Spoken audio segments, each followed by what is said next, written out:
अच्छा, आज हमारा ओ लेवल्स फिजिक्स का जो है ना वो पहला टॉपिक स्टार्ट होगा which is physical quantities and measurement. ठीक है,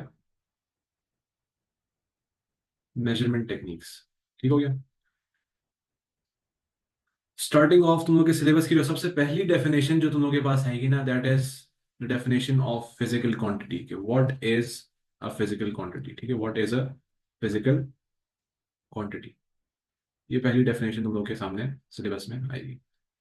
तो फिजिकल क्वांटिटी की डेफिनेशन हम क्या लिखेंगे? Physical quantity is any quantity that can be measured, उसको मैं फिजिकल क्वांटिटी का नाम दूंगा। ठीक है, any quantity that can be measured is called a physical quantity.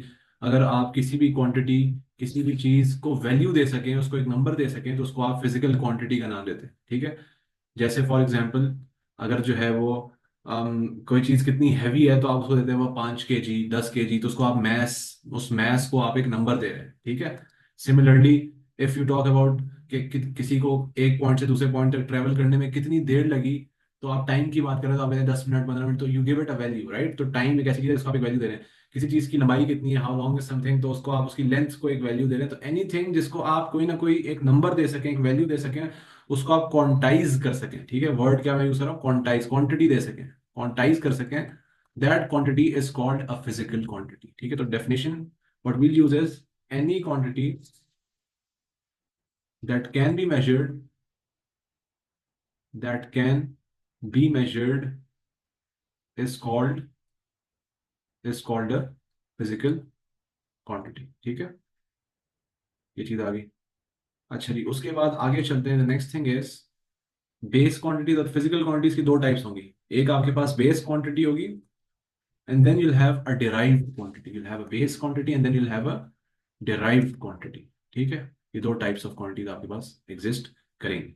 ठीक हो गया। पहले डिस्कस करते हैं what is a base quantity and then will discuss what is a derived quantity. तो इस दुनिया में 7 बेस क्वांटिटीज एग्जिस्ट करती हैं। There are 7 base quantities in this world. 7 ऐसी बेस क्वांटिटीज हैं कि जिनको यूज करते हुए दुनिया की बाकी जितनी दूसरी क्वांटिटीज है वो इन 7 से बनाई गई है। ठीक है, एग्जाम्पल देता हूँ, मैं तुम लोगों को समझ आएगी।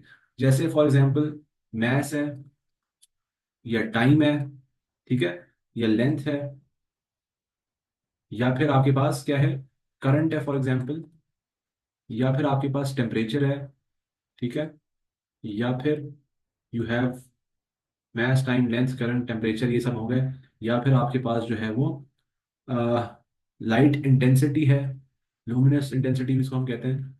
ठीक है, या फिर आपके पास जो है वो अमाउंट ऑफ सब्सटेंस। ये 7 ऐसी चीजें हैं, इनको हम बेस क्वांटिटी का नाम देते हैं। ठीक है, amount of substance, these are called base quantities.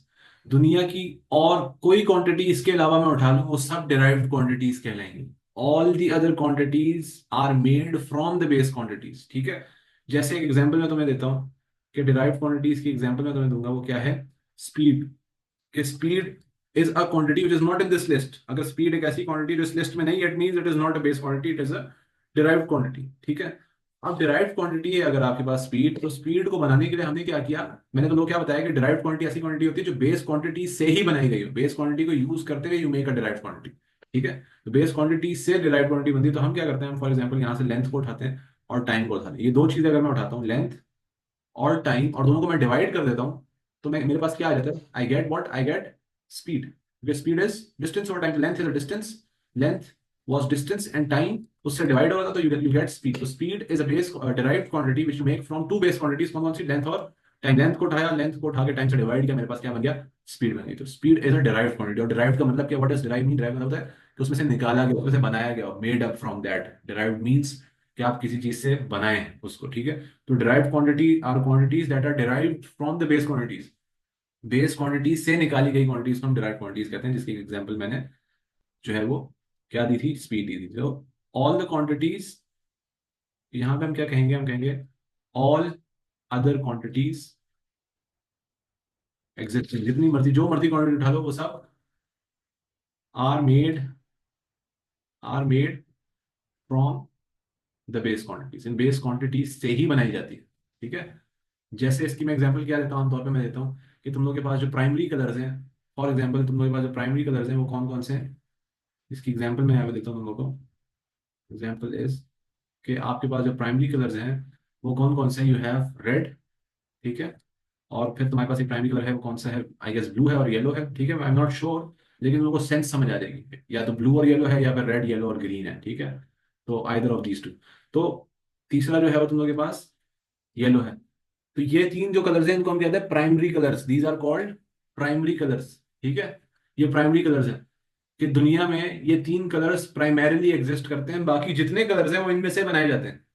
All the other colours are made from these primary colours, ऐसे ही है, ठीक है। इसी तरह से डिराइव्ड क्वांटिटीज भी इन सात बेस क्वांटिटीज से बनाई जाती है। तो आप जब इसको मिक्स करते हैं, you mix, for example you mix red and yellow and you get orange, तो orange is a derived colour, orange is a derived colour. You mix yellow and blue, you get green, for example green is a derived colour. तो इन colours को mix कर करके हमारे पास दूसरे colours बनते जाते हैं। सिमिलरली, सिमिलरली, तो basically what you do is you mix primary colours to get secondary colours, ठीक है। Similarly you mix base quantities to get derived quantities, right? You mix base quantities to get, जिसकी मैंने example दी कि आप length को उठाएंगे और time से डिवाइड कर देंगे तो you'll get जो है वो you'll get speed, ठीक है। सिमिलरली आप जो है वो एक क्वांटिटी है जिसे हम कहते हैं charge, charge is a physical quantity जिसका सिंबल क्यू होता है। ये कैसे बनाई जाती है, बनाई जाती है आप करंट को उठाते हैं यहाँ से और टाइम को उठाते हैं, दोनों को मल्टीप्लाई करते हैं, multiply current and time, current and time multiply, you get charge. You multiply current and time and you'll get charge. तो basically charge is a derived quantity जो कि दो बेस क्वांटिटीज को यूज करके मिक्स एंड मैच करके बनाई गई है। बात समझ आ रही है कि नहीं आ रही? Is it clear what is a base quantity and what is a derived quantity? अच्छा जी, नाउ हम डिस्कस करेंगे वन मोर थिंग कि बेस क्वांटिटीज के साथ हमारे सिलेबस में एक लफ्ज अटैच किया जाता है, इसको कहते हैं S I, base quantities, we call it S I, ठीक है। Now what does S I mean? S I is, it stands for basically systems internationally, एक इंटरनेशनली एक्सेप्टेड यूनिट्स का सिस्टम है जो तुम लोगों ने अपने सिलेबस में, ओ लेवल से सिलेबस में इस्तेमाल करना है। हमने जो यूनिट सिस्टम इस्तेमाल करना है वो ये वाला है। इसके अलावा भी बहुत सारे यूनिट सिस्टम्स एग्जिस्ट करते हैं, लेकिन हमने अपने सिलेबस में ये वाला सिस्टम इस्तेमाल करना है और हमें सवाल भी इसी यूनिट्स के अकॉर्डिंग आएगा। जैसे हमारे लिए सिलेबस में जो मैथ्स है, वो मैथ्स मेरे लिए हमेशा किस में आएगा? किलोग्राम में आएगा, विच इज केजी। मेरे लिए टाइम हमेशा सेकंड्स में आएगा सवाल के अंदर, या जहां मैं लिखूंगा मैं उसको सेकंड्स में लिखूंगा जिसका सिंबल स्मॉल एस है। लेंथ मेरे लिए हमेशा मीटर में होगी, स्मॉल एम उसका सिंबल है। Similarly current would always be in amperes, capital A is the symbol for current. Temperature would always be in Kelvin. हाँ, in some cases it would be in Celsius, लेकिन फिर हम अपने ही इस पूरे course के अंदर टेम्परेचर के चैप्टर में केल्विन और सेल्सियस की कन्वर्जन भी पढ़ लेते हैं। तो हम उसको कन्वर्ट कर सकते हैं, अगर सेल्सियस में सवाल आएगा तो हम उसको केल्विन में कन्वर्ट कर सकते हैं, केल्विन में आएगा तो सेल्सियस में कन्वर्ट कर सकते हैं, लेकिन बाकियों की कोई कन्वर्जन इन्वॉल्व नहीं है क्योंकि हमने डायरेक्टली उन्हीं यूनिट्स में काम करना है सारा, ठीक है। तो केल्विन इज कैपिटल के। Similarly light intensity is candela, which is capital C, and small d amount of substance is moles, which is MOL, उसका सिंबल MOL है। मोल्स मैंने केमिस्ट्री में अगर पढ़ते हो तो सुना भी होगा कहीं का, ठीक है। तो इसमें नोटिस करना, the last two, this one and this one is not relevant to your O level syllabus. ये तुम्हें ओ लेवल के सिलेबस में कहीं पे नजर नहीं आएंगे ये दो, ठीक है। Will not get through these two physical, ये जो बेस क्वांटिटीज हैं इनके इनके ये नहीं आएंगे तुम लोग के। जो बेसिक तुम लोग का पाला पड़ेगा वो इन पांच से पड़ेगा, इन पांच से तुम लोग का काउंटर होगा। तो इनको याद करना, इनके सिंबल्स और इनके जो भी एस आई बेस यूनिट है उसको याद करना तुम लोग को आना चाहिए, ठीक है। बात समझ आ रही है? अब एस आई मैंने कहा एक सिस्टम है जो हम फॉलो करते हैं, इसके अलावा भी और सिस्टम एग्जिस्ट करते हैं। उसकी एग्जांपल क्या है? मैथ्स तुम लोगों ने किलोग्राम केजी के अलावा पाउंड में भी सुना होगा, जिसको भी शो करते हैं। तो maths is shown in pounds as well, length is shown in for example feet और इंचेस और yards, different units of length भी एग्जिस्ट करते हैं। सिमिलरली टेम्परेचर के लिए केल्विन या सेल्सियस या फ़ारेनहाइट, ये चीजें भी एग्जिस्ट करती हैं। बात समझ आ रही? तो there are different units for the same physical quantity, but the units we'll follow will be the units that are under the SI system, the units that are under the SI system.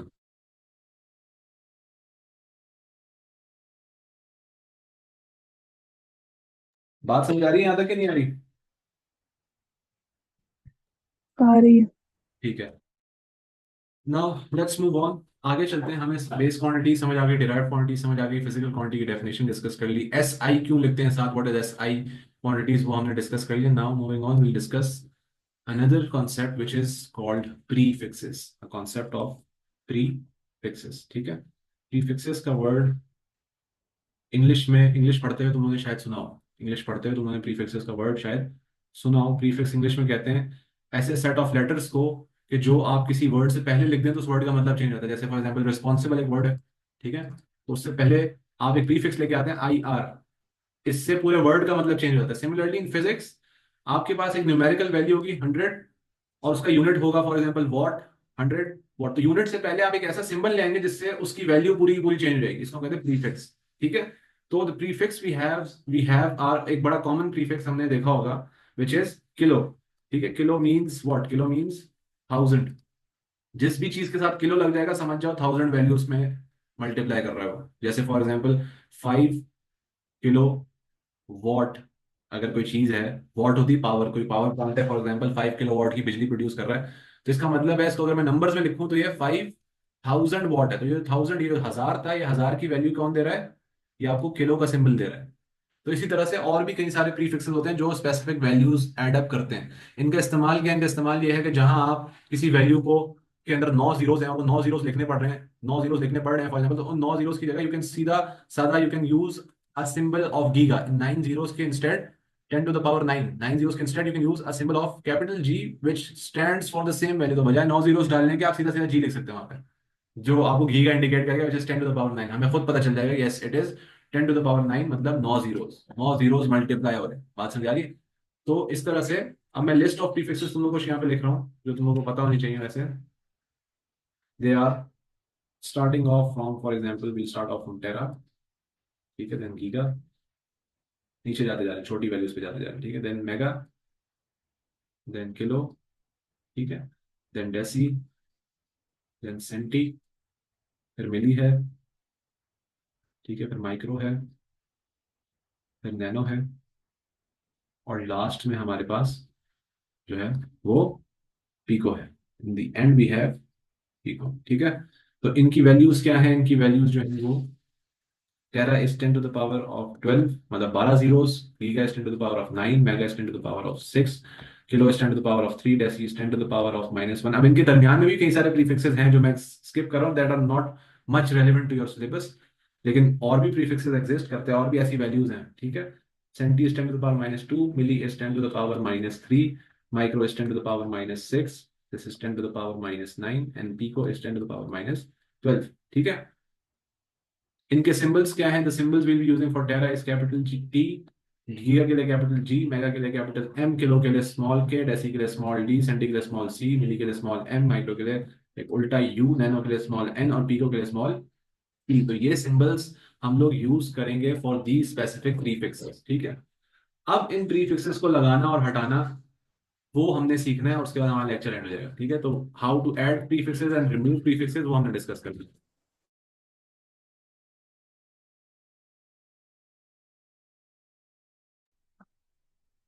Now if for example सवाल दूसरा क्या है या conversion हमें किस type की आनी चाहिए, उसकी मैं एग्जांपल तुम लोगों को देता हूँ कि फॉर एग्जांपल हमारे पास एक वैल्यू है जो है 500 मेगा वॉट, ठीक है। अभी वॉट की ही मैं एग्जांपल दे रहा था पहले भी, दोबारा से 500 megawatt of power is produce somewhere.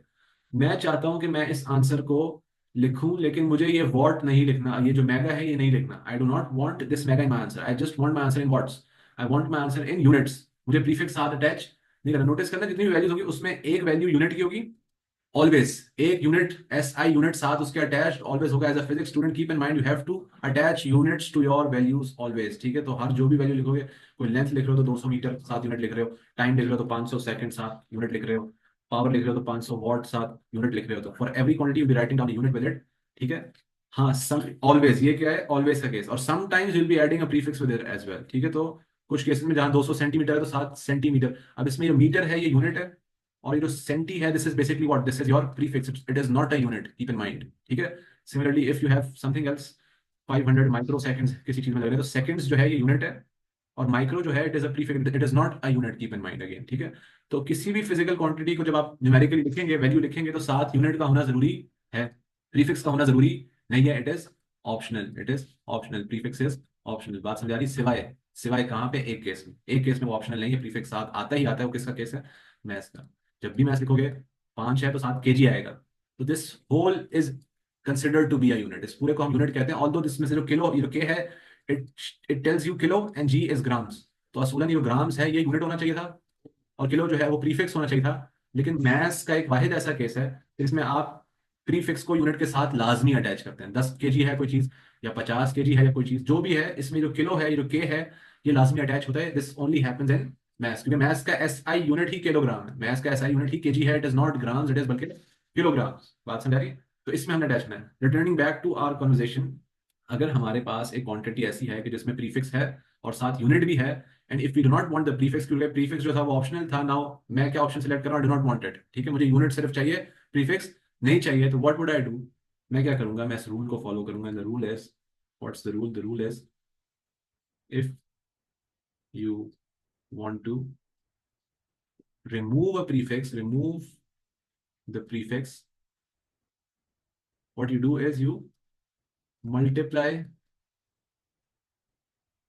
with its value. आप उसकी वैल्यू से नंबर को मल्टीप्लाई कर दें। जैसे हमारे केस में क्या था सवाल, हमारे पास था 500 मेगावाट, मुझे मेगा नहीं चाहिए, तो मैं क्या करूंगा? 500 को एज इट इज लिख के मेगा की वैल्यू से मल्टीप्लाई कर दूंगा। मेगा की वैल्यू क्या है? यहाँ से उठाएंगे, मेगा की वैल्यू 10 टू द पावर 6 है, उसको हम यहाँ पे लाके मल्टीप्लाई कर दें। बात समझ आ रही? तो रूल को फॉलो करेंगे, सीधा सीधा मल्टीप्लाई किया, और साथ हम वॉट लिख देंगे। अब मेगा लिखने की जरूरत नहीं है, क्योंकि जब भी आपको प्रीफिक्स हटाना है, you multiply with its value. तो जहां ये 10 टू द पावर 6 लिखा था, इसकी जगह मेगा लिखा था। अब जब मैंने 10 टू द पावर 6 लिख दिया, तो अब मेगा लिखने की जरूरत नहीं है। I have successfully remove the prefix. बात समझ आ रही? यू फॉलो दिस रूल, इस रूल से आप प्रीफिक्स को रिमूव कर सकते हैं। That's your, this is your values को मजीद सिंप्लीफाई करेंगे तो you can write it down as 5 into 10 raise to power 8, 5 into 10 raise to power 8 watts. ठीक है? ये कैसे बना? अभी आगे मैथ्स है या फिर फिजिक्स का नहीं, ये दो जीरो जो है ऊपर इसके 6 के साथ ऐड हो जाएंगे। ठीक है? तो ये मैथ्स के रूल्स हैं इंडेक्सेस के। ठीक है, वो देख लेना। इंडेक्सेस नहीं आते तो उसकी वीडियोस, या मैथ्स के सर से समझ लेना, या कहीं वीडियोस देख लेना इंडेक्सेस की। ठीक है? अच्छा जी, second rule is if you want to add a prefix, उल्टा है साहब। ठीक है? If there is no prefix, for example something is 7600 metres, ठीक है, और आपको जो है वो, फॉर एग्जांपल, ये इसको 7600 नहीं करते, इसको हम करते हैं 0.0076। ठीक है? If something is 0.0076 metres and you wanted in micrometres, मतलब अब क्या हुआ? अब तुम्हें ये प्रीफिक्स जो था, जो पहले नहीं था, अब तुम्हें चाहिए। ठीक है? ऊपर वाला केस क्या था? ऊपर वाले केस में there was a prefix, you did not want it, you wanted to remove the prefix. यहाँ पे there is no prefix, you want to add the prefix. उल्टा केस है। बात समझ आ रही है? तो उल्टे केस में हम क्या करेंगे? What will do is will follow another rule which is, if you want to add a prefix, prefix add करना, तो you divide with its value, you divide with its value. बात समझ आ रही है कि नहीं आ रही? You divide with its value. ठीक है? तो ये हमने करना है। अब इसको हम करके देखते हैं यहाँ पे, कि हम माइक्रो को अगर मैं लगाना चाह रहा हूँ, हटाना नहीं चाह रहा, मैं लगाना चाह रहा हूँ, तो if I want to add micro, I multiply micro with the number. तो मैं नंबर को उठाता हूँ, नंबर क्या है? 0.0076, और मैं डिवाइड करता हूँ माइक्रो की वैल्यू को, तो divided by, I divide with micro. Micro की वैल्यू क्या है? 10 टू द पावर, ये यहाँ दिस इज माइक्रो, तो 10 टू द पावर -6 से मैं डिवाइड करूंगा। नेक्स्ट स्टेप क्या होगा? According to the rules of maths, 0.0076 इधर ही रहेगा, और 10 टू द पावर -6 जब डिवाइड होगा था, तो ऊपर आके 10 टू द पावर 6 हो जाएगा। ये जो इसकी पावर है, जहाँ -6 थी, ऊपर न्यूमरेटर में आके +6 जाएगी। इंडिसेस का रूल है कि जब आप रेसिप्रोकेट करते हैं किसी भी नंबर को, उसकी पावर का साइन चेंज हो जाता है। अगर मैं 10 टू द पावर को, रेसिप्रोकेट का मतलब क्या है? कि डिनोमिनेटर से न्यूमरेटर में लेके आते हैं, या न्यूमरेटर से डिनोमिनेटर में लेके आते हैं, पावर का साइन उल्टा हो जाता है। तो 10 टू द पावर -6 का ऊपर जाके +6 हो जाएगा। बात समझ आ रही है? आप इसको सिंप्लीफाई करोगे तो the answer you will get is, the answer you will get is 6 zeros आपने आगे जाना है। ठीक है? ये 10 टू द पावर 6 का मतलब है 6 डेसिमल प्लेसेस आगे जाना है, 1 2 3 4 5 6। तो 7600, आंसर वुड बी 7600 माइक्रोमीटर। तो मैंने सक्सेसफुली जो है वो प्रीफिक्स को ऐड कर दिया। मैं ऐड करना चाह रहा था, I wanted to add prefix, मैंने ऐड कर दिया। ऊपर वाले केस में I wanted to remove a prefix, तो वहां पे रिमूव भी हमने कर दिया। बात समझ आ रही है? तो ये दो रूल्स हैं। अब अगर लास्टली सवाल रिप्लेस का आता है, सवाल ना ऐड का आता है ना रिमूव का आता है, बल्कि वो कहता है एक प्रीफिक्स से आप दूसरे प्रीफिक्स पे जाएं, तो तुम लोग सीधा सीधा क्या करना है? दोनों रूल्स को मिक्स कर देना है। दोनों रूल्स को जो है ना, पहले एक रूल अप्लाई करना है, फिर दूसरा रूल अप्लाई करना है। जैसे फॉर एग्जाम्पल, एक सवाल आता है तुम्हारे पास कि for example you have 25 millimetres, इसको कन्वर्ट करना है into for example centimetre, 25 millimetre को सेंटीमीटर में कन्वर्ट करना है, तो हम क्या करेंगे? ये तो मैंने बड़ी आसान कन्वर्जन दे दी, मुश्किल भी आ सकती है, it can be something difficult as well, it can be centimetre की बजाय it can be for example it can be picometre as well. मुझे मिलीमीटर से किस में जाना है? पिकोमीटर में जाना है फॉर एग्जाम्पल। तो now what I do is, अब ये रिप्लेस का केस है ना, मुझे ऐड करना है ना रिमूव करना है। कीप इन माइंड, हमने प्रीफिक्स को ना यहाँ से हटाना है ना कोई और प्रीफिक्स लगाना है, बल्कि हमने एक प्रीफिक्स से दूसरे प्रीफिक्स में जाना है, ये रिप्लेस का केस। तो हम क्या करेंगे? एक स्टेप बना देंगे। हम एक स्टेप बना देंगे, और क्या स्टेप होगा कि पहले हम प्रीफिक्स को रिमूव करेंगे, हम मिलीमीटर को पहले मीटर में कन्वर्ट करेंगे, और फिर मीटर से पिकोमीटर में चले जाएंगे। बात समझ आ रही है कि नहीं आ रही? तो हम एक स्टेप क्रिएट कर देंगे कि पहले हम प्रीफिक्स को यहां से रिमूव करेंगे, and then will add another one. तो रिमूव का मतलब है, if you wanted to remove a prefix, तो हम उसकी वैल्यू से मल्टीप्लाई करेंगे। तो will multiply with the value of milli. Milli की क्या वैल्यू? 10⁻³ तो 10⁻³ से मल्टीप्लाई करेंगे तो वो ये मीटर में आ जाएगा। और फिर जब मीटर में आ जाएगा, पीको मुझे चाहिए, तो मैं पीको की वैल्यू से अब डिवाइड कर दूंगा। इसका मतलब 10⁻12 की वैल्यू से मैं आई डिवाइड विद 10⁻12। ठीक है, पीको की वैल्यू से मैं उसको डिवाइड कर दूंगा। अब इसकी वर्किंग देख लो एक दफा। ये हमारा लास्ट कॉन्सेप्ट है आज का, भी क्लास एंड करेंगे इंशाल्लाह। 25 मिलीमीटर था, ठीक है। मैंने क्या किया? मैंने मिली की वैल्यू से मल्टीप्लाई कर दिया, तो मिली हट गया वहां से, ठीक है। मिली की क्या वैल्यू थी? 10⁻³ now it is in metres. अब मुझे पीको चाहिए, I want to add pico over here. To add pico I divide with the value of pico which is 10⁻12। अब आगे मैथ्स के रूल्स हैं, मैथ्स के रूल्स हैं आगे, ठीक है। आगे सिर्फ मैथ्स अप्लाई करनी है। 25 एज इट इज रहेगा, 10⁻³ एज इट इज रहेगा। जब आप किसी चीज को रेसिप्रोकेट करते हैं, डिनोमिनेटर से न्यूमरेटर में लेके जाते हैं, उसकी पावर का साइन चेंज करते हैं, तो -12 +12 बन जाएगा। फिर जो सेम बेसिस होती है उनकी पावर्स ऐड होती है, तो 10 और 10 दोनों सेम बेसिस हैं, इन दोनों बेसिस की पावर्स ऐड होंगी, तो 10। अब 12 और -3 को जब ऐड करोगे तो आंसर क्या बनेगा? आंसर बनेगा 25 × 10 की पावर 9, 10 की पावर 9। तो ये पिकोमीटर्स में तुम्हारा आंसर आ गया। तो तुमने सक्सेसफुली माइक्रोमीटर से अपने आंसर को पिकोमीटर में कन्वर्ट कर लिया। बात समझ आ रही है? तो इस तरह से जो है ना, वो आप प्रीफिक्सेस के डिफरेंट सिनेरियोज को डील करते हैं जब आपने ऐड करना है प्रीफिक्स, या रिमूव करना है, या रिप्लेस करना है। तो ये 3 रूल्स हैं जिनको तुमने फॉलो करना है, will get all your answers clear, ठीक है। कहीं भी प्रीफिक्स की कन्वर्जन अगर वो मांगता है, तो तुम लोग को इसकी समझ आ जानी चाहिए इन रूल्स को अप्लाई करना। अच्छा, अब एक्सक्लूसिवली एक्सप्लिसिटली सवाल में प्रीफिक्स की कन्वर्जन नहीं मांगेगा एग्जामिनर, कभी भी तुम्हें ओ लेवल्स का सवाल इस तरह का नजर नहीं आएगा। सवाल क्या नजर आएगा? ये क्यों पढ़ाया जाता है? इसलिए पढ़ाया जाता है कि सवाल में फॉर एग्जांपल वो तुम लोग से इसकी टाइप क्या है, उसकी टाइप ये है कि question would be to find out density, this is the symbol of density, and find out density का यूनिट क्या है? kg/m³। मसला क्या है कि डेंसिटी का formula is mass over volume, और उन्होंने तुम्हें मास जो है वो फॉर एग्जाम्पल 400 ग्राम, और वॉल्यूम जो है वो 50 सेंटीमीटर क्यूब। मसला क्या किया उन्होंने कि उन्होंने आपको जो यूनिट्स थे मैथ्स के और वॉल्यूम के, वो बजाय केजी और मीटर क्यूब के एसआई यूनिट्स में देने के बजाय उसने डिफरेंट प्रीफिक्सेस के साथ दे दिए। ग्राम्स के साथ किलो को हटाया हुआ है, और सेंटीमीटर जहां मीटर होना चाहिए वहां सेंटीमीटर को लगाया हुआ है, ठीक है। तो अब यहाँ पे ये वाले रूल्स को तुम लोग को अप्लाई करना आना चाहिए। You now must know how to convert 400 grams to kilograms. यहाँ पे तुम लोगों ने बेसिकली प्रीफिक्स को ऐड करना आना चाहिए। Similarly you must know how to remove centi from here. Centimetre cube को मीटर क्यूब में लेके आने के लिए you must know how to remove centimetre. तो ये रूल्स इसलिए पढ़ाए जाते हैं ताकि सवाल के अंदर कन्वर्जन तुम लोग को आनी चाहिए। एक्सक्लूसिवली कहीं भी प्रीफिक्स की कन्वर्जन का सवाल नहीं आएगा। बात समझ आ रही है? क्लियर है कॉन्सेप्ट आज का सारा? जी। ठीक है, हमने बेस फिजिकल क्वांटिटी की डेफिनेशन पढ़ी, बेस क्वांटिटीज क्या होती हैं, डिराइव्ड क्वांटिटीज क्या होती हैं, और प्रीफिक्सेस क्या होते हैं, उनको लगाते और हटाते कैसे। ठीक है, so this is all for today's class. इंशाल्लाह कल की क्लास में जो भी नेक्स्ट क्लास है, इसमें अगला कॉन्सेप्ट इसी टॉपिक का हम कंटिन्यू करेंगे। ओके, अल्लाह हाफिज। मेजरमेंट टेक्निक्स जो हमारे सिलेबस के अंदर हैं, जो हमें आनी चाहिए, जो कि थ्रू आउट द सिलेबस जो हमारे मुख्तलिफ एक्सपेरिमेंट्स होंगे उसमें ये फिजिकल क्वांटिटीज निकालने को वो कह देता है। तो इन फिजिकल क्वांटिटीज को निकालने के लिए you should know measurement techniques and the instruments और उनकी एक्यूरेसीज, ये हमें चीज़ें पता होनी चाहिए। ठीक है, जैसे measurement techniques to find out, सबसे पहले लेंथ हो गया, ये हमें आना चाहिए। फिर हमें टाइम हो गया, ये आना चाहिए। फिर जो है वो मास हो गया। फिर जो है वो वेट हो गया। ठीक है, उसके बाद जो है हमारे पास वॉल्यूम हो गया। तो ये फिजिकल क्वांटिटीज को एक्सपेरिमेंटली इंस्ट्रूमेंट से, apparatus से फाइंड आउट करना, ये हमें आना चाहिए।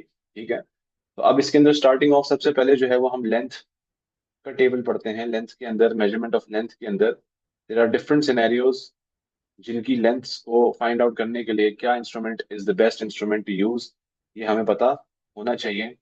तो उन डिफरेंट सिनेरियोज के ऊपर जो है ना वो हम डिस्कशन करते हैं, स्टार्टिंग ऑफ विद लेंथ। ठीक है, तो सबसे पहले जो है यहाँ पे मैं लेफ्ट हैंड साइड पे सिनेरियो लिखूंगा।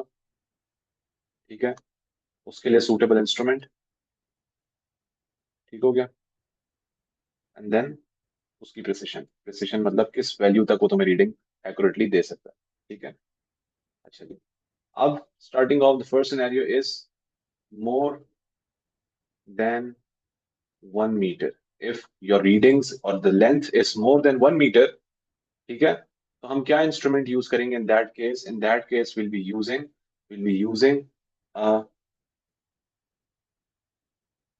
Measuring tape. Will be using a measuring tape, जैसे हम इंची टेप भी आमतौर पर आम जबान में कहते हैं। अगर तुम लोग की लेंथ जो है वो 1 मीटर से ज्यादा होगी, for example what is 1 metre? 1 metre is almost an arm's length. ठीक है, तो कपड़े वाले की दुकान में जाते हैं तो ऐसे बाजू खोल के जो एक कपड़ा पकड़ते हैं उसको हम बेसिकली कहते हैं 1 मीटर। ठीक है, या फिर फॉर एग्जाम्पल एक नॉर्मल टेबल तुम लोग के सामने जो होगी उसकी लेंथ 1 मीटर होगी, तो ये बेसिक 1 मीटर है।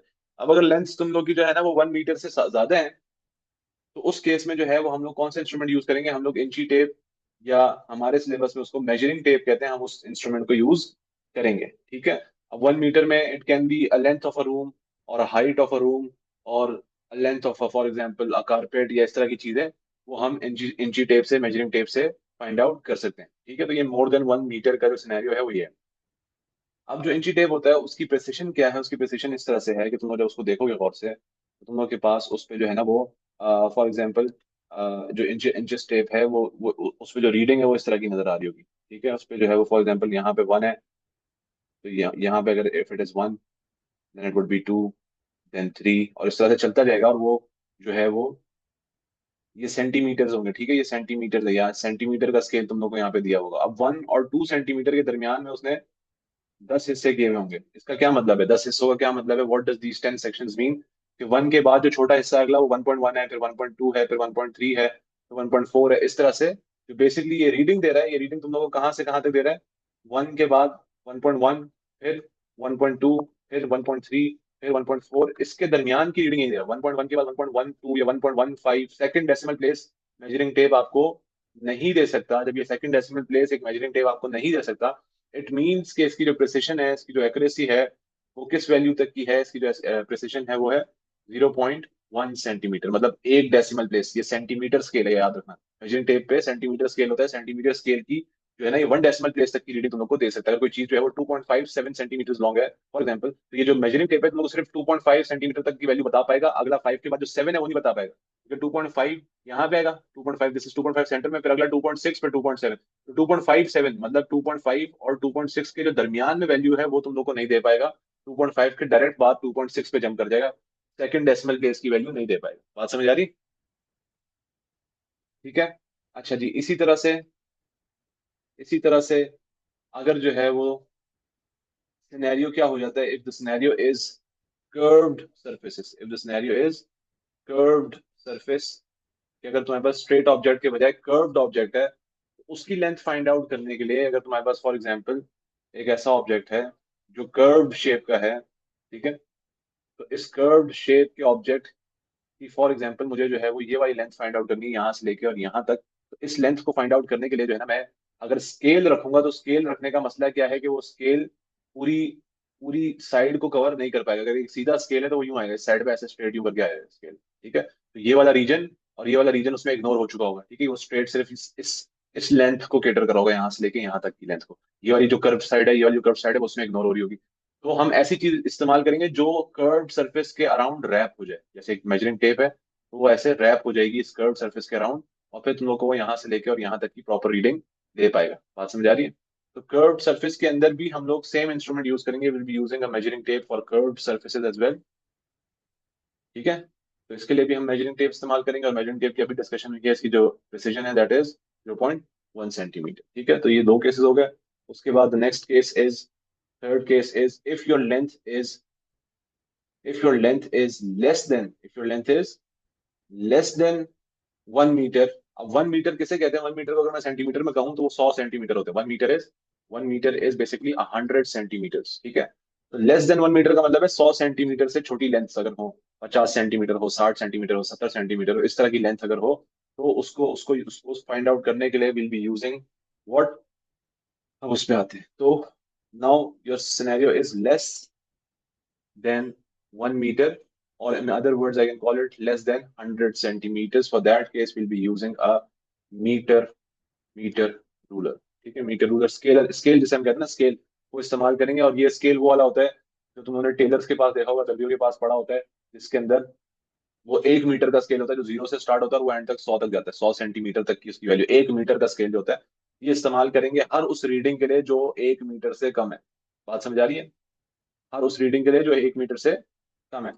और फिर इसका अगर मैं स्केल ड्रॉ करूं तो इसके अंदर भी सिमिलर वही सिनेरियो, जो मेजरिंग टेप के ऊपर स्केल जैसा दिखता है, वैसा ही सेम स्केल इसके ऊपर भी दिखता है। जो इंची टेप पे तुम्हें नजर आएगी चीजें, वही यहाँ नजर आएंगी। फॉर एग्जाम्पल तुम्हें यहाँ पे अगर 1 नजर आएगा तो यहाँ पे 2 नजर आएगा, और 1 और 2 के दरमियान में 10 सेक्शन होंगे। ठीक है, तो 10 सेक्शन मीन 1.1 के बाद आपको 1.2 नजर आएगा। ठीक है, 10 सेक्शन का मतलब है 1 के बाद जो अगला छोटा बॉक्स है 1.1 है, 1.2, 1.3, 1.4, 1.5, 1.6, 1.7, 1.8, 1.9, और फिर 10वें सेक्शन पे 2 आ जाएगा। 2 के बाद 2.1, 2 पॉइंट, तो नजर क्या आ रहा है, जैसे पीछे हमने मेजरिंग टेप में देखा था कि जो उसकी प्रिसिशन थी वो प्रिसिशन 1 डेसिमल प्लेस तक थी, सिर्फ आपको 1 डेसिमल प्लेस की वैल्यू दे। सिमिलर स्केल मीटर रूलर का भी होता है, तो ये भी आपको जो है ना एग्जैक्टली 1 डेसिमल प्लेस तक की रीडिंग देगा, तो विच इज 0.1 सेंटीमीटर। इसकी प्रिसिशन भी 0.1 सेंटीमीटर आ जाएगी। बात समझ आ रही है?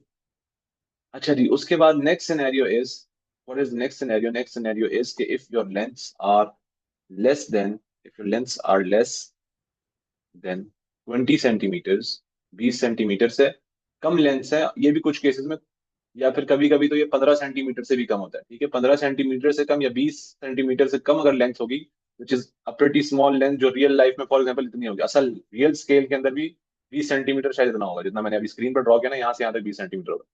तो ये, या फिर 20 भी नहीं, इसको 15 कर लो। ठीक है, 15, 20 भी बहुत ही रेयर केसेस में पॉसिबल है, लेकिन रेयर केसेस में less than 15 centimetre, 15 centimetre would be somewhat this, ये 15 सेंटीमीटर होगा।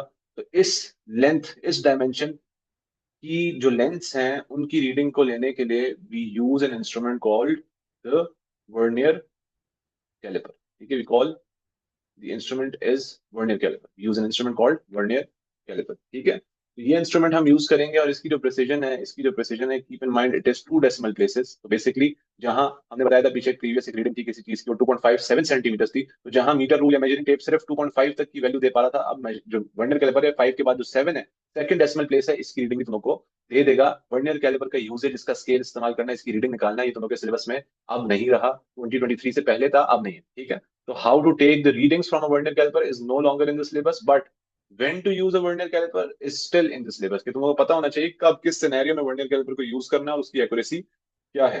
बेसिकली इसमें एक मेन स्केल होता है, ठीक है, और एक वर्नियर स्केल होता है, और इधर 2 स्केल लगे होते हैं। तो जो मेन स्केल होता है वो आपको फॉर एग्जांपल अगर 2.57 रीडिंग है तो मेन स्केल 2.5 की रीडिंग देगा, और वर्नियर स्केल आपको यहाँ से 0.07 की रीडिंग देगा। जब मैं दोनों को ऐड करूंगा, when I add these two readings, तो I get a reading that is 2.57। तो नोटिस करो, we get a reading that is accurate to 2 decimal places. ठीक है, सेंटीमीटर्स में। तो 0.01, 2 डेसिमल प्लेसेस का मतलब है 0.01 सेंटीमीटर इसकी प्रिसिजन बन जाएगी। ठीक हो गया? Then if your lengths are more smaller than this, more precise than this, अगर आपकी लेंथ जो है वो, they are for example, they are less, they are less than they are less than 5 centimetres. ठीक है, for that will be using a micrometer, a micrometer screw gauge. ठीक है, using a micrometer screw gauge, another instrument. ठीक है, ये instrument जो है ना वो कुछ ऐसा दिखता है। अब इसकी लेबलिंग और इसमें रीडिंग कैसे लेते हैं, ये सब बातें खत्म है सिलेबस में। पहले थी, these all things were included in the syllabus, लेकिन अब ये खत्म हो चुका है। ठीक है, तो ये कुछ इस तरह का दिखता है, ये जो है ना कुछ इस तरह का दिखता है आपका माइक्रोमीटर स्क्रू गेज। ठीक है, it looks something like this. ठीक है, इसमें होता क्या है कि जो भी चीज की आपको लेंथ या डायमीटर, आमतौर पे वायर्स का डायमीटर निकालने के लिए इस तरह की चीजों के लिए इस्तेमाल किया जाता है। अगर एक वायर मैं इसके बीच में प्लेस करता हूँ, imagine a wire in between, एक वायर मैं इसको प्लेस कर रहा हूँ इसके दरमियान में, ये वायर है। ठीक है, कि मैं दरमियान में अगर एक वायर प्लेस किया, तो अब मुझे इस वायर का अगर डायमीटर चाहिए तो मैं इसके लिए क्या इस्तेमाल करूंगा? I be using this micrometer screw gauge. कैसे कि मैं यहाँ से दिस, इसको मैं घुमा घुमा के घुमाऊंगा, तो ये वाला जो मेटल रॉड है ये आगे की तरफ जाएगा, और आगे की तरफ जाके इसको यहाँ से ग्रिप कर लेगा। ये दोनों, ये फिक्स्ड होगा, ये आगे जाता जाता जाता बीच में इस वायर को ग्रिप कर लेगा। ठीक है, जब ग्रिप करेगा तो यहाँ पे you have a main scale, ठीक है, ये मेन स्केल होगा, और फिर यहाँ पे you have a scale called the thimble scale, ठीक है, ये मेन स्केल होगा, और यहाँ पे this one would be the thimble scale, ठीक है। इन दो स्केल्स की मदद से आप जो है वो ऐसी वैल्यूज निकाल सकते हैं जो कि 3 डेसिमल प्लेसेस तक हो, 2.573 सेंटीमीटर तक की वैल्यू भी आपको दे देगा। मतलब थर्ड 2.57 के बाद थर्ड डेसिमल प्लेस है, ये ऐसा इंस्ट्रूमेंट जो थर्ड डेसिमल प्लेस की वैल्यू भी सेंटीमीटर में तुम लोग को दे देगा। इसकी यूजेज कैसे रीडिंग निकालते हैं, प्रीटी सिंपल, यूट्यूब पे देखोगे मिल भी जाएगी, लेकिन it's not the part of your syllabus anymore. इसमें आपके पास मेन स्केल होता है, उसमें ये 0 1 2 3 इस तरह के डिवीजन होते हैं, उनके दरमियान में हाफ की डिवीजन होती है। दिस वुड बी 0.5, 1.5, इसी तरह 2.5, 3.5। अब 3.5 का अगला निशान नजर नहीं आ रहा, जहाँ मेन स्केल इस थिम्बल स्केल को कोइंसाइड करता है, यहाँ से फिर आप रीडिंग लेना स्टार्ट करते हैं। यहाँ फॉर एग्जाम्पल 35 लिखा है, तो रीडिंग हो जाएगी 3.5, ठीक है, 3.5 मेन स्केल से हमारे पास आ जाएगा। उसके बाद जो है हमारे पास 0.055 थिम्बल स्केल से आ जाएगा। तो when you add all the values you get 3.555 centimetre. तो नोटिस करो कि 3 डेसिमल प्लेसेस तक की वैल्यू, वैसे तो ये 50 तक की इसकी रीडिंग होती है, इट कैन नॉट बी 55, यहाँ पे जो रीडिंग है वो it can not be 55, it can B, ये 50 से कम रीडिंग होती है, तो ये 3 या 30 या 35 इस तरह की रीडिंग देगा। मतलब कहने का मकसद ये, how to take the readings is not important, कहने का मकसद ये है कि ये जो है आपको 3.573 for example third decimal place तक की वैल्यू, 3 डेसिमल प्लेसेस तक की वैल्यू आपको दे देता है in centimetres keep in mind. तो बेसिकली इसकी जो प्रिसिशन है that would be what, it would be 0.001 centimetres. Notice करो this is 3 decimal places, and if you want to write it down, ये एग्जामिनर कभी पूछ लेता है what is the precision of a micrometer screw gauge in millimetre. अगर examiner millimetre में पूछता है तो मिलीमीटर में you can write it down as 0.0, अब दो जीरोस नहीं डालोगे, 0.1 मिलीमीटर लिख दो। उसकी वजह क्या है, उसकी वजह यह है कि 1 centimetre is equal to 10 millimetre. Similarly 0.1 centimetre would be equal to 1 millimetre. Similarly 0.01 centimetre is equal to 0.1 millimetre, ठीक है। तो फर्क एक जीरो का है, एक डेसिमल प्लेस का फर्क है। तो 0.01 centimetre would be equal to 0.01 millimetre. तो यहाँ से हमें पता चला कि ये वैल्यू और ये वैल्यू सेम है। तो कभी एग्जामिनर अगर मिलीमीटर में मांग लेगा तो ये आंसर देना है, कभी अगर सेंटीमीटर में मांग लेगा तो ये आंसर देना है। इसमें कभी कभी वो पता है क्या एग्जामिनर पूछता है, वो कहता है कि माइक्रोमीटर स्क्रू गेज से किसी चीज की मैंने लेंथ फाइंड आउट की, बताएं कौन सी रीडिंग मेरे पास आई। एमसीक्यू दे देगा which reading is from a micrometer screw gauge, ABCD 3 option दे देगा। और कहेगा तो एक है 3.57 मिलीमीटर, एक है 3.5 मिलीमीटर, एक है 3.612 मिलीमीटर, और एक है 3.514514 मिलीमीटर फॉर एग्जाम्पल। तो हम कहेंगे कि जो वर्नियर, ये जो माइक्रोमीटर स्क्रू गेज है, इसकी एक्यूरेसी 2 डेसिमल प्लेसेस तक है। तो ऑप्शन ए मेरा था 3.51 मिलीमीटर, ये 2 डेसिमल प्लेसेस तक है, तो ये करेक्ट है। बाकी जो 1 डेसिमल प्लेस है या 2 डेसिमल प्लेस, 3 डेसिमल प्लेस है या 4 डेसिमल प्लेस वाले ऑप्शन हैं, वो करेक्ट नहीं होंगे, क्योंकि मिलीमीटर में micrometer screw gauge 2 decimal place की वैल्यू देता है, और अगर यही रीडिंग सेंटीमीटर में होती तो 3 डेसिमल प्लेस तक की वैल्यू देता है। ये बात समझ आ रही है कि नहीं आ रही? कंफर्म कर दो एक दफा मुझे, इफ इफ आ इफ रही दिस है। कॉन्सेप्ट इज आ रही है, आ ठीक है, रही सही है। तो ये instruments are used for these different scenarios, ठीक है, these instruments are used for these different scenario. बात समझ आ रही है? अच्छा जी, अब now we must know different instruments to be used for time। Time के लिए जो है वो क्या इंस्ट्रूमेंट्स का इस्तेमाल किया जाता है फॉर टाइम। टाइम में आपके पास if you have short intervals, अगर छोटा टाइम है, कम जल्दी कोई काम हो रहा है, ज्यादा कोई लॉन्गर पीरियड ऑफ टाइम नहीं है, शॉर्टर इंटरवल्स है, मतलब कोई चीज 1 मिनट 2 मिनटों में हो रही है, ठीक है। For that case you will be using, the instrument you will be using is a stopwatch। A stopwatch can be a digital stopwatch or a analogue stop watch. तो अगर डिजिटल स्टॉप वॉच होगी तो digital stop watch की जो accuracy है, digital stop watch की जो accuracy है, इट इज, ये accuracy 0.01 seconds. And analogue stop watch की जो एक्यूरेसी होगी दैट वुड बी,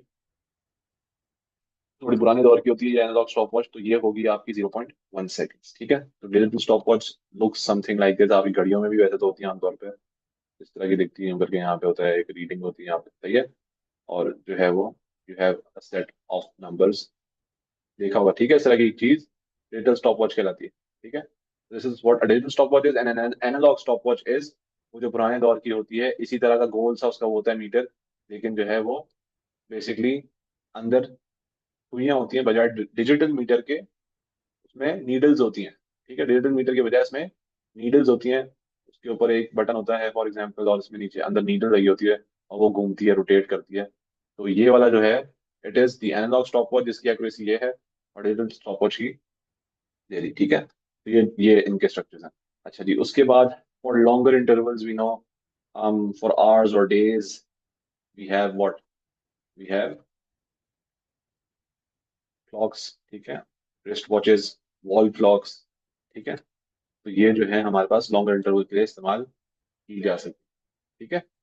तो you have clocks, you have watches which gives you readings of seconds, of minutes, of hours, ठीक है। अच्छा, इसके अलावा भी there are thousands of different other instruments as well to measure time, ठीक है। Time के लिए यही सिर्फ हमारे पास दुनिया में चीजें नहीं, और भी हजारों चीजें।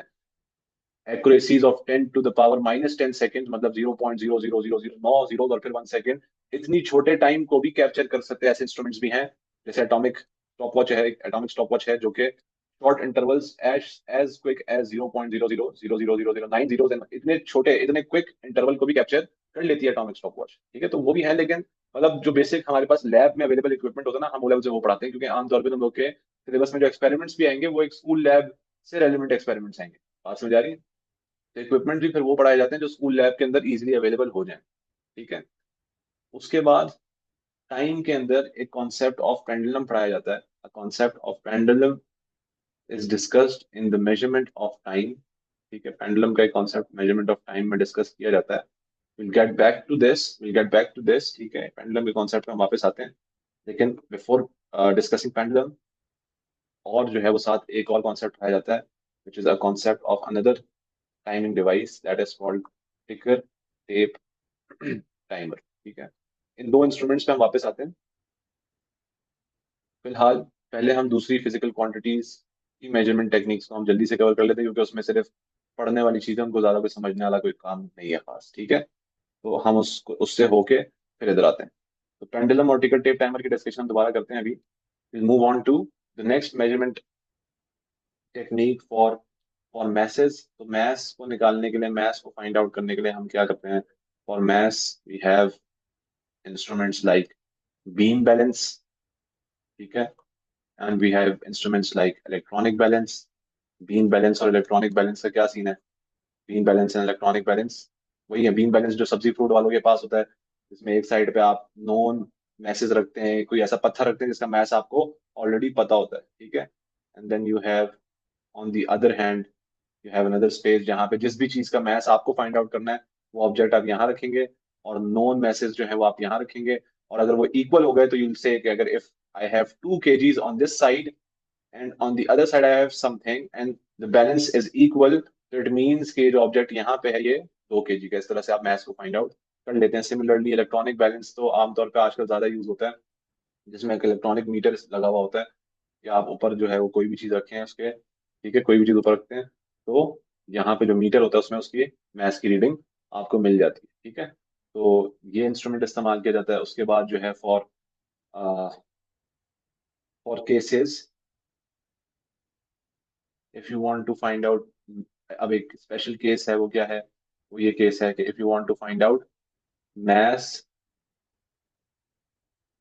Of liquid, mass of liquid अगर फाइंड आउट करना है, in that case what we do is, हम लोग एक बीकर लेते हैं, ठीक है, एक बीकर लेते हैं, और उस बीकर का पहले एम्प्टी मैस करते हैं, पहले उस बीकर, खाली बीकर का मैस करते हैं, एक इलेक्ट्रॉनिक बैलेंस के ऊपर रखते हैं उस बीकर को, and we measure the mass of that beaker, of that empty beaker, ठीक है। measure the mass of that empty beaker, measure mass of empty beaker, ठीक है। we'll call this M1, इसको मैं M1 कह दूंगा, यहाँ से जो रीडिंग आएगी दैट वुड बी M1। उसके बाद नेक्स्ट स्टेप इज स्टेप 1।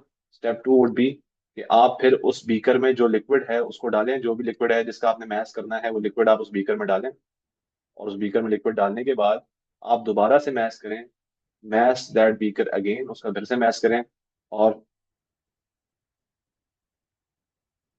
जब आप उसका फिर से मैस करेंगे this would be mass two. Now mass two would be what? Mass two is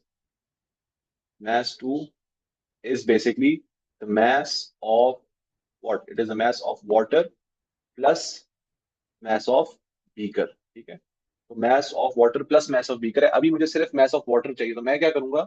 मैं थर्ड स्टेप में M2 माइनस M1 कर दूंगा। जो ये फाइनल मैस यहाँ से मेरे पास आया था M2, इसमें से M1 को माइनस कर दूंगा, तो जब मैं mass of water plus beaker में से इस वैल्यू में से, ये M2 है, इस M2 में से मैस ऑफ वाटर और बीकर में से mass of water which is M1, this is M1, इसको मैं माइनस कर दूंगा तो I gate, sorry, returning back, मुझे मैस ऑफ वाटर चाहिए, तो M2 is mass of water plus beaker, तो मैं क्या करूंगा, इस वैल्यू में से mass of beaker which was M1, जब मैं इसको माइनस कर दूंगा, this is mass of beaker M1, जब मैं इसको माइनस कर दूंगा तो I be left with mass of water जो मुझे चाहिए, ठीक है। तो this mass basically would be M2 minus M1 would be the mass of water, ठीक है। ये हमारे पास एक सिनेरियो आता है, बात समझ आ रही है।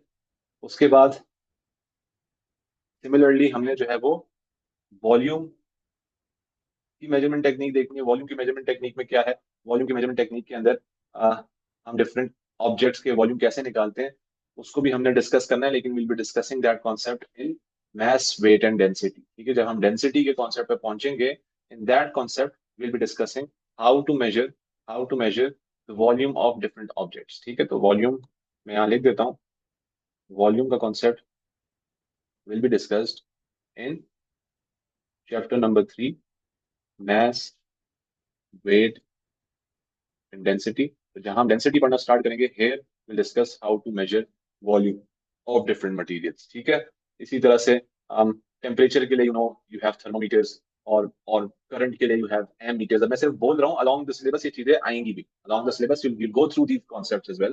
तो करंट के लिए you'll be using an ammeter, volt के लिए, वोल्टेज के लिए वोल्ट मीटर, ठीक है। इसी तरह से there will be different devices that you will come across along the syllabus, तो तब बता दी जाएंगे कि ये इस फिजिकल क्वांटिटी के लिए इस्तेमाल की जाती है, ठीक है। लेकिन फिलहाल जो है वो यहाँ तक काफी है for measurement techniques. Now the last two things that are left is to discuss what a pendulum is and then to discuss what a ticker tape timer is, ठीक है। तो pendulum is again a time measuring equipment, ठीक है। Time major करने के लिए equipment इस्तेमाल किया जाता है। उसमें क्या होता है, basically a pendulum is a string connected to a weight, ठीक है, a string connected to a weight। हम क्या करते हैं, हम इस इक्विपमेंट को फॉर एग्जांपल एक डिस्प्लेसमेंट पे लेके जाते हैं, हम इसको यहाँ पे ले आते हैं, और यहाँ पे लाने के बाद भी release this equipment, and this equipment basically is displaced to one side.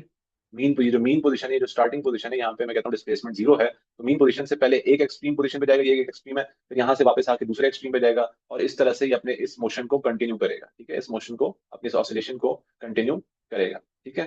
तो यहाँ पे पेंडुलम की वन ऑसिलेशन किसे कहते हैं, what is one oscillation. One oscillation is कि अगर if you have a pendulum for example and this is point, ये इसका एक्सट्रीम पॉइंट है on one side and this is another extreme point on the other side, ठीक है। तो ये दूसरी साइड पे एक और एक्सट्रीम पॉइंट इसका पॉइंट है, ठीक हो गया। तो ये जो है वो पेंडुलम की जो है वो मोशन हमें नजर आ रहा है। अब यहाँ पे if I call this point point one, this point is point two, and then this is point three, तो one oscillation would be what, अगर मैं इस पेंडुलम को उठा के थ्री पे लेके आके रिलीज करता हूँ, तो ये यहाँ से जाएगा वन के पास, और वन से घूम के जब वापस थ्री के पास आएगा, दिस इज वन ऑसिलेशन। ये it goes, one oscillation is के going from point three to one and coming back to point three, one तक जाके वन से वापस थ्री पे जब आएगा, दिस इज वन ऑसिलेशन, ठीक है। सेंस बन रही बात की या नहीं बन रही। तो this is what one oscillation, ठीक है, this is what one oscillation is. Similarly एक और स्टेटमेंट इस्तेमाल की जाती है, उसको हम कहते हैं टाइम पीरियड।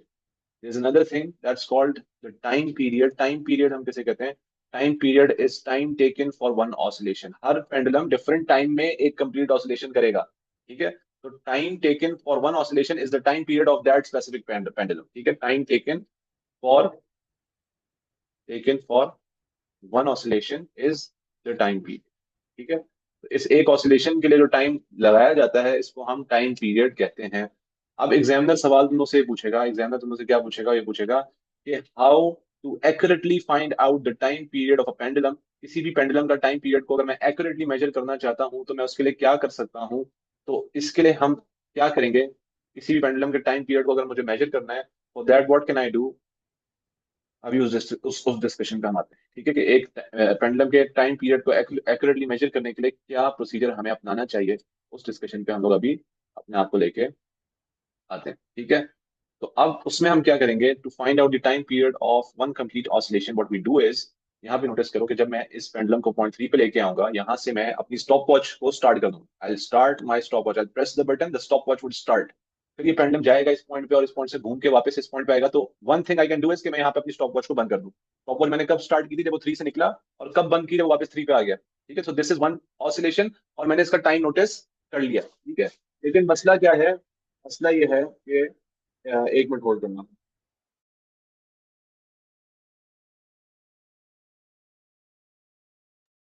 अच्छा जी, तो टाइम पीरियड की बात डिस्कशन हम यहाँ पे कर रहे थे कि if I start my I start my stopwatch when I release this pendulum from point 3। मैंने अपने टाइम को स्टार्ट किया, टाइम चलता गया, चलता गया। 1 से जब वो घूम के वापस 3 पे आया, मैंने अपने टाइम को स्टॉप कर दिया। तो यहाँ पे जो है वो time period of one oscillation मेरे पास आ गया। ये एक तरीका है और ये ठीक है, ये तरीका है। लेकिन इससे बेहतर भी मेथड्स हैं हमारे पास, जिससे हमारा जो टाइम आएगा that would be much more accurate. Time will calculate from those methods would be much more accurate. ठीक है, तो एक्यूरेट टाइम पीरियड निकालने के लिए बजाय आप एक ऑसिलेशन के टाइम को नोटिस करें, क्योंकि एक ऑसिलेशन के टाइम के अंदर ये चीज याद रखना कि अगर मैं स्टॉप वॉच स्टार्ट करता हूँ, ऑसिलेशन अगर बहुत जल्दी होती है, तो हो सकता है मेरा रिएक्शन, ह्यूमन रिएक्शन एरर आ जाए, और ह्यूमन रिएक्शन मेरा इतना अच्छा ना हो, रिफ्लेक्सेस इतने अच्छे ना हो, और मैं टाइम को सही टाइम पे बंद ना कर सकूं। एग्जैक्टली जिस पॉइंट पे वो पेंडुलम वापस पहुंचे, मैं उस पॉइंट पे अपनी स्टॉप वॉच बंद ना कर सकूं, जिसकी वजह से मेरी मेरी जो रीडिंग है वो इनएक्यूरेट हो जाए। तो उस इनएक्यूरेसी को खत्म करने के लिए, इस एरर को मिनिमाइज करने के लिए, बजाय एक ऑसिलेशन के टाइम को, बजाय एक दफा मैं पेंडुलम को ऑसिलेट करने दूं, मैं पेंडुलम को 10 दफा ऑसिलेट करने दूं। I'll let the pendulum to go from point 3 to 1 and back to point 3 10 times instead of one time। I'll let it go for 10 times। ठीक है, जब मैं 10 दफा इसको ऑसिलेट होने दूंगा, और फिर 10वीं ऑसिलेशन पे जब ये आखिरी दफा वापस आ रहा हूँ यहाँ आके फिर मैं टाइम रोकूंगा, तो I'll get the time for 10 oscillations। I'll get the time for 10 oscillations। ठीक है, और फिर 10 oscillations के टाइम को, जो भी वैल्यू आएगी मेरे पास, फॉर एग्जांपल 12.53 आएगी फॉर एग्जांपल, तो इसको मैं डिवाइड कर दूंगा 10 से, तो टाइम फॉर वन ऑसिलेशन मेरे पास आ जाएगा 1.253 सेकंड। ठीक है, बात समझ आ रही है? 1.253 seconds is the time for one oscillation. कैसे आई मेरे पास कि I, for time period most effective way is calculate time, calculate time for multiple oscillations. Multiple oscillations का आप टाइम कैलकुलेट करें। ठीक है, टाइम फॉर मल्टीपल ऑसिलेशंस। ठीक है, और उसके बाद जो भी टाइम आएगा उसको आप उस नंबर से डिवाइड कर दें, oscillations, and divide with number of oscillations. बात समझ आ रही है नहीं आ रही? तो बजाय एक दफा ऑसिलेशन का एक ही दफा ऑसिलेट करने दो और फौरन उसी से जो है वो उसी से आंसर निकाल लो अपना, बजाय वन ऑसिलेशन को टाइम करने के तुम 10 ऑसिलेशन को टाइम करके उसके बाद अपनी वैल्यू को, ओवरऑल नंबर ऑफ ऑसिलेशन जो 10 थी उससे हम डिवाइड कर देंगे। तो होगा क्या कि जो हमारा ह्यूमन रिएक्शन एरर, पहले एक ऑसिलेशन का जो हमने टाइम किया था सारा का सारा, उसके अंदर हमारे पास उसका इफेक्ट नजर आ रहा था। अब वो जो हमारा ह्यूमन रिएक्शन एरर है, वो एक ही दफा हमने, हमारा एरर आया, लेकिन वो 10 वैल्यूज पे, 10 डिफरेंट अटेम्प्ट्स पे डिवाइड हो गया। ठीक है, 10 ऑसिलेशंस पे जब वो डिवाइड होगा, तो अगर मेरा जो एरर है टाइम है, वो मैं 0.2 सेकंड्स का एरर आ रहा है, मैं 0.2 सेकंड्स लेट अपनी स्टॉप वॉच बंद कर रहा हूँ। तो अगर मैं एक ही दफा रीडिंग देता, तो एक ही दफा रीडिंग देने से क्या मसला आता कि जहां असल वैल्यू 0.1.2 होती, 1.23 होती, ठीक है, असल रीडिंग 1.23 होती, अब मेरे पास 0.2 का एरर है, तो मैं 1.43 उसको मेजर करता। बात समझ आ रही है? लेकिन अगर यही चीज मैं 10 रीडिंग्स के लिए करूंगा, तो 10 रीडिंग्स के लिए क्या होगा कि 10 रीडिंग्स के लिए मेरे पास क्या रीडिंग आएगी, 12 पॉइंट, जहां 3 5 सेकंड आनी चाहिए थी असूलन, मेरे पास आ रही है 12.55। ठीक है, जब मैं इसको 10 से डिवाइड करूंगा तो मेरी आंसर आएगा 1.255। स्टिल यू सी, 10 दफा मैंने जब ऑसिलेशन करवाई, तो ये आंसर बावजूद एरर के स्टिल बहुत close to the real value है। It is still very close to the real value. तो हम 10 ऑसिलेशंस, मल्टीपल ऑसिलेशंस करके उसको नंबर ऑफ ऑसिलेशन से जब डिवाइड करेंगे, in that case I get a much better, much accurate answer. ठीक है,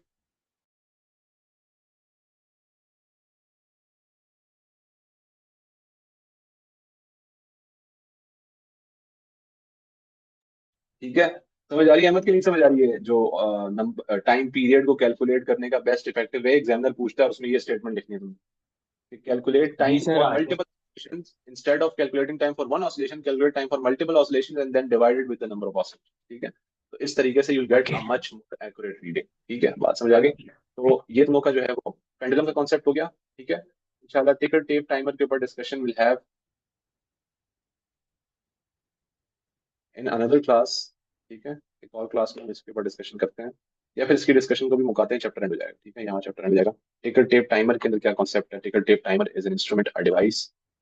This is a device basically used to study, it is a device used to study free fall of objects। ठीक है, free fall किसे कहते हैं? Free fall हम कहते हैं किसी भी ऑब्जेक्ट को अगर हम किसी हाइट से ड्रॉप करेंगे ना, तो ड्रॉप करने को हम कहते हैं फ्री फॉल। और स्टडीइंग फ्री फॉल मींस कि आप इस फ्री फॉल में ये स्टडी करें कि इसकी स्पीड कितनी है, ये कितना डिस्टेंस मूव करेगा, कितनी देर में मूव करेगा, क्या टाइम होगा, क्या डिस्टेंस होगा, इसकी क्या एक्सेलरेशन होगी। ये सब बातों को अगर आप पहचान लें या पता लगा लें कि इसका टाइम, ये डिस्टेंस वो क्या है, इसकी इनिशियल वेलोसिटी कितनी है, इसकी फाइनल वेलोसिटी कितनी है, एक्सेलरेशन कितनी है, टाइम कितनी है, डिस्प्लेसमेंट कितनी है, ये सब बातें अगर तुम लोग को पता चल जाए तो basically you get to study the free fall of this object. तो मुझे अगर इस ऑब्जेक्ट का फ्री फॉल स्टडी करना है, this is a heavy metal ball for example, एक मेटल बॉल है, और मैंने स्टडी करना है कि जब मैं इसको ड्रॉप करूंगा तो इसकी स्पीड से मूव करेगा, क्या कितना डिस्टेंस कवर करेगा, कितनी देर में करेगा, ये सब बातें अगर मैं डिस्कस करनी है तो इसके लिए मैं एक एक सेटअप यूज करता हूँ, एक एपरेटस यूज करता हूँ, विच इज कॉल्ड टिकर टेप टाइम। इसमें होता क्या है, होता ये है, गौर से देखना कि आप जो है वो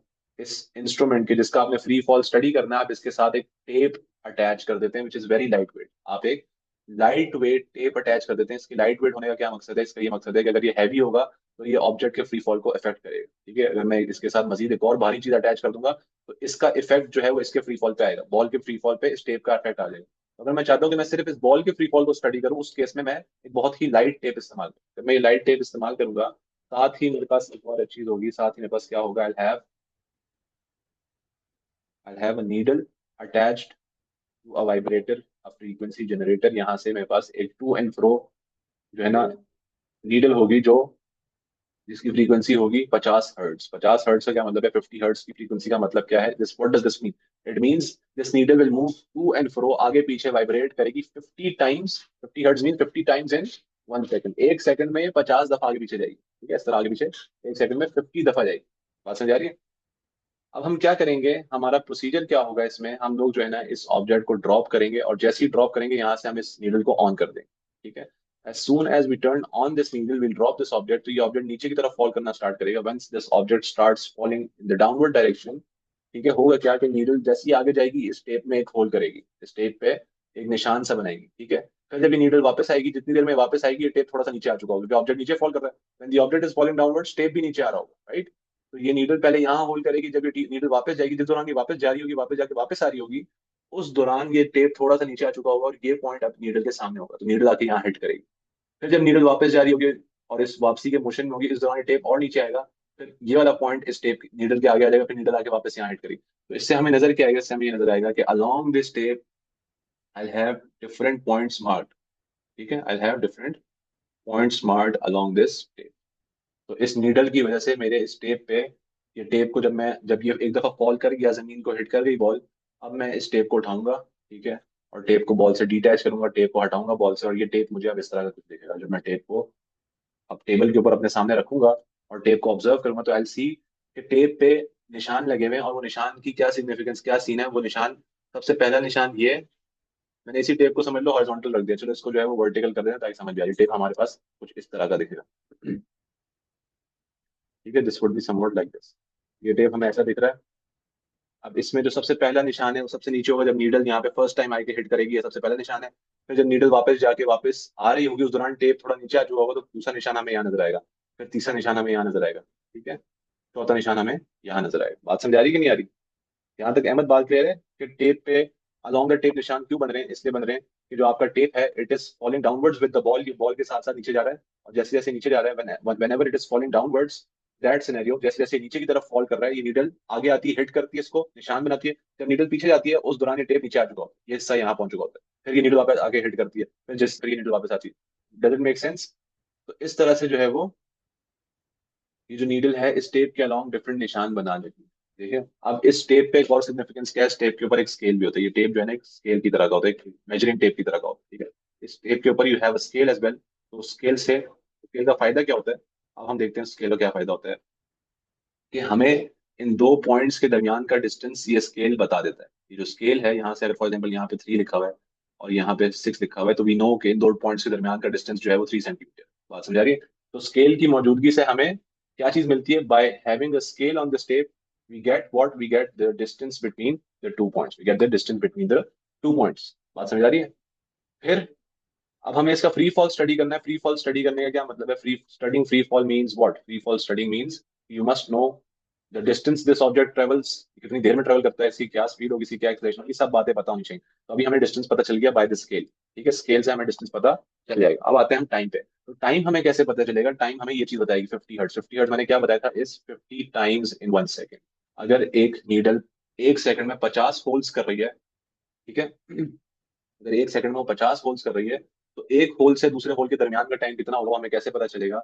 if one needle is making 50 holes in 1 second, ठीक है, तो वन होल का जो टाइम होगा दैट वुड बी व्हाट, एक होल कितनी देर में होगा, 1/50 सेकंड, ठीक है। तो विच इज, तो टाइम बिटवीन एक होल से जो अगला होल होता है इसके दरमियान का जो टाइम है, टाइम टी है, that is 1/50, which is 0.02 second, ठीक है। तो हर दो होल्स के दरमियान वाला टाइम कितना होगा? 0.02 सेकेंड्स। वो हमें यहाँ से पता चल रहा है कि अगर 1 सेकंड में 50 होल्स कर रही है नीडल, तो दो होलों के दरमियान का टाइम 0.02 सेकंड होगा, ठीक है, 1/50। तो मेक सेंस, पहला होल किया, अब जब दूसरे होल पे पहुंचेगा तो 0.02 सेकंड्स कवर अप हो चुके होंगे, क्योंकि अगर एक चीज ऐसी है जो 1 सेकंड में 50 होल कर रही है, उसका क्या मतलब है कि उसने पहला होल टाइम 0 पे किया, अगला होल वो 0.02 सेकंड्स पे करेगी, उससे अगला होल 0.04 सेकंड्स पे करेगा, इस तरह से उससे अगला होल 0.06 सेकंड पे करेगा, उससे अगला 0.08 सेकंड पे करेगा, सिमिलरली उससे अगला होल 0.010 पे करेगा। इस तरह करते करते 50 होल्स जाके 1 सेकंड पूरे में कवर अप होंगे। तो इससे हमें नजर आया कि हर दो होल्स के दरमियान का जो टाइम है वो 0.02 से इट इज 0.04। तो दरमियान वाला टाइम कितना है? दरमियान वाला टाइम है 0.02 सेकंड। तो the time between every two holes would be 0.02 seconds, right. तो हमें हर दो होल्स के दरमियान वाला टाइम भी मिल गया, ठीक है। जब टाइम भी मिल गया, अब डिस्टेंस ओवर टाइम एक फॉर्मूला है जिससे मैं स्पीड भी निकाल सकता हूँ। तो डिस्टेंस ओवर टाइम करके आई गेट द स्पीड। और जब मेरे पास along the way different speed की वैल्यूज होंगी, if I have different speeds along the way, तो डिफरेंट स्पीड्स के होने से you can calculate acceleration as well. Acceleration भी आप निकाल सकते हैं by different values of speeds. Speed 1, speed 2, different values होने की वजह से you can get acceleration as well. ये हम काइनेमेटिक्स में पढ़ेंगे, एक्सेलरेशन का फॉर्मूला वहां पे हम लोग डिस्कस करेंगे। तो नोटिस करो, इस सारे प्रोसीजर को फॉलो करने से हमें डिस्टेंस भी मिल गया, टाइम भी मिल गया, स्पीड भी मिल गई, एक्सेलरेशन भी मिल गई। सारी बातें जब हमें मिल गई तो बेसिकली हमने इस ऑब्जेक्ट का फ्री फॉल स्टडी कर लिया। समझ आ रही कि नहीं आ रही? This is how you study the free fall of an object. कि आप उस ऑब्जेक्ट को ड्रॉप करते हैं, वो जमीन की तरफ ट्रेवल करता है, आपने साथ एक टेप अटैच किया होता है, उस टेप को हम कहते हैं टिकर टेप। उस टेप के साथ एक नीडल होती है, तो जो जैसे ही आप इसको ड्रॉप करते हैं, U turn on that needle, और वो नीडल 1 सेकंड में 50 होल्स करती है। वो ऐसे आगे आती है, ठीक है, फिर जब वो वापस जाती है, ये बॉल नीचे की तरफ ट्रेवल कर रही होती है, वो सेकंड होल बनाती है, फिर ये बॉल नीचे की तरफ ट्रेवल करती है, थर्ड होल बनाती है, ठीक है।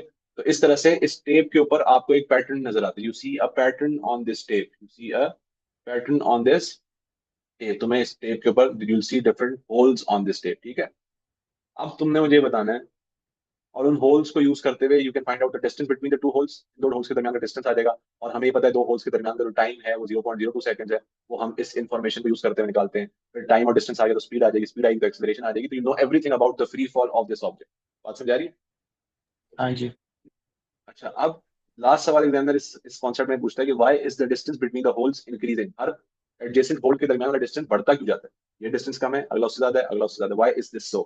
ये डिस्टेंस क्यों बढ़ रहा है? तो इसकी एक्सप्लेनेशन हम देंगे कि जैसे जैसे ये ऑब्जेक्ट नीचे की तरफ फॉल कर रहा है, इसकी फॉल करने की स्पीड बढ़ रही है। As it is falling downwards, जब ऑब्जेक्ट नीचे की तरफ गिरता है तो जैसे जैसे टाइम गुजरता है उसकी स्पीड बढ़ती है। तो जब पहले स्लो नीचे की तरफ जा रहा था, तो जितनी देर में नीडल वापस आती है उतनी देर में सिर्फ इतना टेप नीचे आता है। लेकिन उसकी थोड़ी देर बाद अगली अगली दफा बॉल की स्पीड चूंकि अब बढ़ चुकी होती है, बॉल अब यहाँ से थोड़ी और स्पीड से नीचे आ रही होती है, तो नेक्स्ट टाइम ये टेप ज्यादा नीचे आ चुका होता है। जब ज्यादा नीचे आता है तो distance between these two holes increases. उसके बाद और मजीद टाइम गुजरता है तो उसके नीचे जाने की स्पीड और बढ़ चुकी होती है। उसकी अगली दफा टेप और ज्यादा नीचे आ चुका होता है, तो डिस्टेंस अगले होल्स का, तो हर ऑल्टरनेट होल का डिस्टेंस बढ़ता जाता है। बात समझ आ रही है कि नहीं आ रही? आ रही है सर। ठीक है, कि आपके दो होल्स के दरमियान हर दफा डिस्टेंस क्यों बढ़ता है? इसलिए बढ़ता है कि जो बॉल जिसके साथ अटैच था वो नीचे फॉल करता है, उसकी स्पीड बढ़ती जाती है। तो जैसे जैसे वो ज्यादा तेज फॉल करता है, पहले स्लो फॉल कर रहा था, तो टेप, अगर बॉल की स्पीड इतनी थी विद टाइम, तो टेप भी इतना ही नीचे आएगा, ठीक है। तो होल्स के दरमियान में ये डिस्टेंस होगा इस हाइट का। अगली दफा जब स्पीड बढ़ जाएगी तो टेप ज्यादा नीचे आएगा। जब ज्यादा नीचे आएगा तो होल्स के दरमियान का डिस्टेंस भी इतना होगा, यहाँ से यहाँ तक होगा। नेक्स्ट टाइम स्पीड फॉल करने की और बढ़ जाएगी, तो होल्स के दरमियान वाला डिस्टेंस भी इतना होगा। बात समझ आ रही? तो जैसे जैसे वो फॉल करने की स्पीड बढ़ती है, the distance between the holes also increase. And in this way, using a टिकर tape timer, you can find out speed, distance, time, acceleration, ये सब बातें free fall of an object में आप फाइंड आउट कर सकते हैं। जा रही कि नहीं आ रही? ठीक है। जी तो सर। ये दो टाइमिंग डिवाइसेस एक्स्ट्रा हमने पढ़ ली, पेंडुलम और टिकर टेप, ये स्पेशल केस सिनेरियोज हैं। उसके अलावा बेसिक्स तो हमारे पास हमें पता है, digital stop watch, analogue stop watch है, क्लॉक्स हैं, वॉचेज हैं। इसके अलावा लेंथ के सिनेरियोज डिफरेंट हमने डिस्कस कर लिए थे, उनकी एक्यूरेसीज डिस्कस कर ली। फिर मैथ्स के सिनेरियोज हमने डिस्कस कर लिए। सिमिलरली वॉल्यूम जो है हम लोग डिस्कस करेंगे मैथ्स विद डेंसिटी में, और बाकी भी अलॉन्ग द वे जो फिजिकल क्वांटिटीज आएंगी उनके जो है ना वो रिलेटिव इक्विपमेंट्स हम लोग उन उन चैप्टर्स में पढ़ते जाएंगे, ठीक है। तो ये हमारा मेजरमेंट टेक्निक का कॉन्सेप्ट भी कंप्लीट हो गया। ठीक है, तो चैप्टर 1 इज कंप्लीट नाउ। इंशाल्लाह नेक्स्ट क्लास के अंदर हम लोग जो है वो कुछ प्रैक्टिस करेंगे और उसके बाद हम लोग फिर चैप्टर 2 का मूव ऑन करेंगे। ठीक है, तो this is all okay. For chapter 1। ठीक है, इंशाल्लाह we'll be moving on to the next chapter soon.